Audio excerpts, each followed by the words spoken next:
Hey everyone, good morning. I'm Priyanshi Agrawal and welcome back to my YouTube channel. Now we are going to solve today's LeetCode Daily Challenge, which is lowest common ancestor of deepest leaves. Okay, so let's see what is this question and how we can solve it. So in this question, you are given the root of a binary tree and you need to return the lowest common ancestor of its deepest leaf. Okay, and you have been given some information. Let's see what is that. So the nodes of a binary tree is a leaf if and only if it has no children. And the depth of the root of the tree is 0 if the depth of a node is d and the depth of each children is d plus 1. You have been given that the depth of the root is 0 and if the depth of the node is d, then the depth of its children will be d plus 1. Cool. Okay, and the lowest common ancestor of a set S of nodes is the node A with the largest depth such that every node in S is in the subtree with root A. Okay, so what they are saying that how you will get the lowest common ancestor of deepest leaves in the tree. Okay, so let's see what is the lowest common ancestor.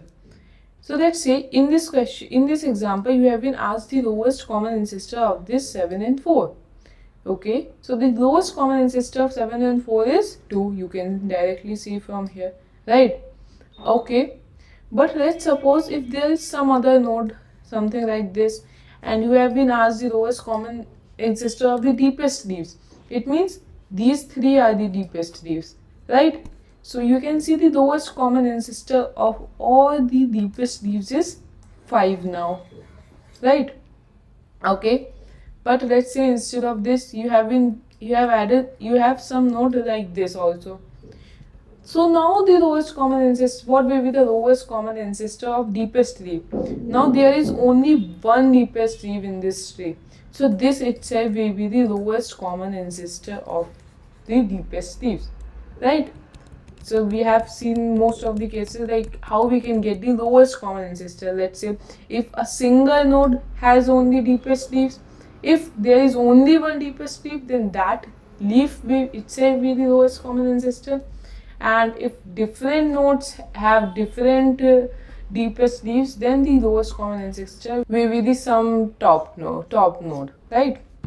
Okay, so how you can solve this question? Okay, so let's see. So this question can be solved either by DFS or VFS. You can adopt any one of them, but we will be doing it with DFS in this video because DFS is easier and reduces the code complexity in the terms code length, not in the time and space complexities, because anyways both DFS and VFS are going to take the same time and space complexities. But to reduce the code complexity and ease of understanding, we will adopt DFS in this question. You can also try to solve the same question with the VFS. Okay, so after reading the question, one brute force approach which comes to our mind is that we need to find the deepest leaves, right? So what we can do, we can go to each node. Let's say we can go to 3 and we can see for the left and the right subtree and reach to their deepest leaves. Oh, if they contains the deepest leaf, and how we will get the deepest leaf? By calculating the height of this tree, right? So the height of or depth, whatever you want to refer. So the depth of the root node is 0, depth of this node 1, this node will be 2, this level will be 3. Okay, so the depth of left subtree is 3 and the depth of right subtree is 2. Okay, so you get to know that the depth of the right subtree is less than the depth of the left subtree, then this node is not going to be the ancestor because right subtree doesn't contains any deepest leaf node, so this can't be the lowest common ancestor, right?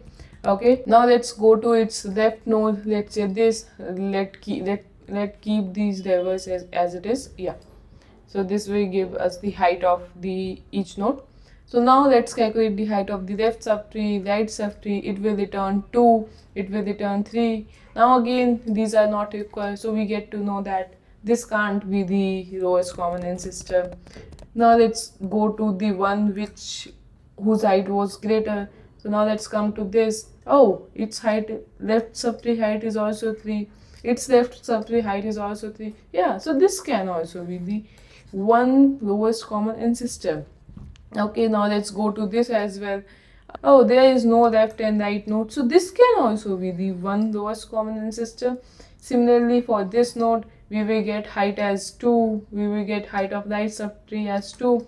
Oh, this can also be the lowest common ancestor. So in this way, you can apply some logic to get the lowest common ancestor. But as you can see, in this approach, at every node, we are going to calculate the height of the left and right subtree. For every node, we are doing this operation. So its time complexity will become big O of n square, which might work due to the given constraints, but O of n square doesn't seems good. And the calculating the height of left and right subtree for each node is obviously a redundant step. So let's see, instead of doing top-down approach, can we do some bottom-up approach to reduce this time complexity? Okay, so let's see. Let me just clean this all. Okay, let's suppose if we can create some DFS function which will return the node and the depth of that node or height, whatever you want to refer. So what we will do, we will start from the leftmost node. First we will go to the leftmost depth of that node, and then in the rightmost depth of that node. In this way we will return node and the depth. Okay, so let's see what I am saying. So let's say first we will come to this leftmost node, right? 6. Okay, so if there is no left node to this node, then we return node as null and its depth as 0. And if there is no right node as well, so for right node also null and depth as 0, right? Okay, so you can see that if the depth of the left and the right subtree are equal, it means this can be the one lowest common ancestor.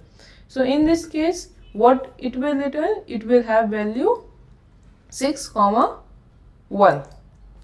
Because what we will, if the height of the left and the right subtrees, then we will return that node along with the height plus 1 of any of the subtrees. Okay, cool. Now let's come to this node. Now we have ended for the left subtree iteration for this node. Now let's come to the right subtree. Okay, now for this right subtree we have this node. Now let's go to the leftmost node for 7. Okay, so now similarly for 7, what are the left and the right subtrees? Left subtree is null, so it will return null, 0. Now for right subtree as well, it will return null, 0. Now 7 will have value as 7, 1. Cool. Now similarly for 4 will have value as 4, 1. Okay. Now we have completed the iteration of left and right subtree. Now let's do the iteration of this node. Now for this node, what it will return? See, the height of the left subtree is 7, 1 and the height of the right subtree is 4, 1. It means height is 1. So you can see that 7, 1 is left subtree, 4, 1 is right subtree. So you can see that heights are equal. So what we will return? We will return that node. It means 2, plus 1, the height of either left or right subtree, because both are equal. 2, 2. Okay, now we have done the iteration of the complete right subtree for this 5th node. Cool. Okay, now for node 5, the left subtree is 6, 1 and the right subtree is 2, 2. Oh, now there is a catch. You can see the height of the left and the right subtrees are not equal. So what we will return? We will return the value which have maximum height because we want the deepest leaf. So it will return 2, 3. Sorry, we will add a height and we will return the node which has greater height. Cool. Okay. Now the left subtree iteration is completed for this node 3. Now let's go to the right subtree. Now for this right subtree there is one node. Now let's go to its left subtree, which is 0. Now the left node is null, right node is null, so it will have value as 0, 1. Now left subtree iteration is done. Let's go to the right subtree, which is this 8. Now left node is null, right node is null, so it will have value as 8, 1. Cool. Now the 0, 1 and 8, 1 are the left and the right subtree values for this one node. You can see heights are equal. So what we will return? We will return that node plus comma height plus 1, which is 2. Cool. Now for this 3 node, we have completed the iteration of the right subtree as well. Okay, now let's see the values of the left and right subtree. The value of left subtree is 2, 3 and right subtree is 1, 2. Okay, now you can see here that the heights are different. So the one which has greater height, we will return that one. So we will return 2, 4. So we have got our answer as 2 because 2 is the node which is the lowest common ancestor of the deepest leaves. Okay, let's say in this case if we have 2, 3 and 1, 3 instead of 1, 2. So what we will return? Because the depths are equal, then instead of returning 2, we would have returned this node itself, 3, which is the root node. Okay, but in this case it was 1, 2. So we will return the node which have greater depth. So see, in this way we are able to get the lowest common ancestor of the deepest leaves in the big O of n time complexity, because we are just doing a one iteration, right? And this space complexity will be big O of n due to the recursive stack space, right? So what we have done in this approach, we have adopted a DFS approach and we are going to the deepest left and the right subtrees and calculating the values. How? If the depth of the left and right subtree is equal, then what we will do? We will return that node, comma, height of left subtree plus 1, and if the heights are not equal of the left and right subtree, then we will return the node with the greater height, comma, height plus 1, right?